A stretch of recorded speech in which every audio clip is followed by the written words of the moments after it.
Miss হবে না আপনার পছন্দের টিভি শো। দেখুন জি5 অ্যাপে একদম ফ্রি। পৌরাণিমা, আপনার দর্শন পেয়ে আমার জীবন ধন্য হলো। জয় পৌরাণিমার জয়। এই আদো অন্ধকারে নির্ঘাত আমায় ঠিকঠাক দেখতে পায়নি, তাই পৌরাণী ভেবেছে ঠিক আছে, একটু মজা করা যাক। আমি সারা জীবন আপনার সেবা করে যেতে চাই পৌরাণিমা, সারা জীবন।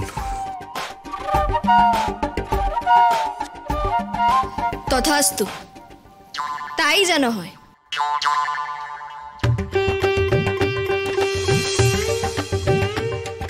এ কি আপনি?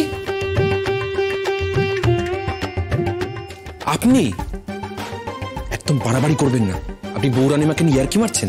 বারে, আপনি নিজে এসে হাঁটু গেড়ে আমার সামনে বসে পড়লেন আর বলছেন আমি ইয়ার্কি মারছি। হ্যাঁ, সত্যি আমারই ভুল হয়েছে।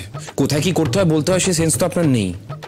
না, আমাকে একটা কথা বলুন তো, এই নতুন জায়গায় এসে রাত্রিবেলা ঘোরাঘুরি করছেন কেন? ঘর থেকে কেন বেরিয়েছেন নিজের? আমার ইচ্ছে, সেই জবাবদিহি কি আমি আপনাকে করবো নাকি? কথা বলুন, বুঝতে পারছেন না? শুনুন, ইচ্ছে বললে হবে না, সব জায়গায় তো একটা নিয়ম কানুন থাকে। এই বাড়িরও একটা নিয়ম কানুন আছে। না প্লিজ আমাকে বলুন না, হাত জোর করে জিজ্ঞাসা করছি, ভূতের মতো ঘোরাঘুরি করছেন কেন রাত্রিবেলা? আপনি বা এত রাতে আমার পিছু করছেন কেন? আপনার ঘরে আপনাকে খুঁজতে গেছিলাম। আপনি আমার ঘরে কি করতে গেছিলেন? হ্যাঁ, আপনার মতলবটা কি বলুন তো? আস্তে কথা বলুন। আমি আপনার ঘরে কেন গেছিলাম না সেটা বোঝার মতো বুদ্ধি আপনার নেই। আর দ্বিতীয়ত, আমি নিজের বাড়িতে কোথায় যাব কোথায় যাব না সেই কৈফিয়ত আপনাকে কেন দেব? আমিও তো সেটাই বলার চেষ্টা করছি। আমার যখন ইচ্ছা যেখানে খুশি আমি যেতে পারি, সেটা আমার ইচ্ছে।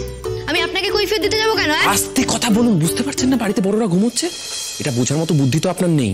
আপনি তো টিচার, কি শেখাবেন বাচ্চাদের? সরি, আমি বুঝতে পারিনি।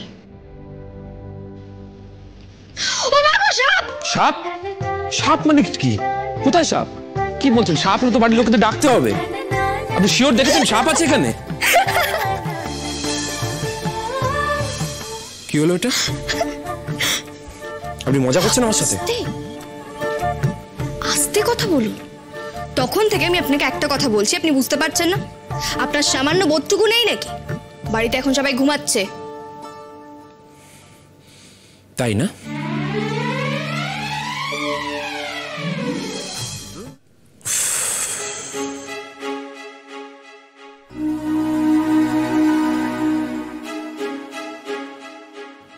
দেখলেন, লাগলো তো, নিজেরই লাগলো। আমাকে ওরকম বেকায়দায় টানলেন কেন? নিজের টাল সামলাতে পারে না, সব সময় শুধু হুটো পারে, সব সময় হুটো পারে। আমাকে একবার দেখান। আরে বলছি তো আমি ঠিক আছি। শুনুন, আমি না গ্রামের ছেলে, গ্রামে বড় হয়েছি। হ্যাঁ, আপনার মতো মোমের পুতুল নই আমি। একটু আগেই তো সেটা দেখলাম। একটা সাপের কথা শুনে আপনি যেরকমটা করলেন, বিশাল বীর পুরুষ এসেছেন একেবারে। বয়ে গেছে আপনার ব্যথা দেখতে। থাকুন আপনি আপনার জেদ নিয়ে। কি বলেন আপনি? আমি জেদি? এত বড় সাহস?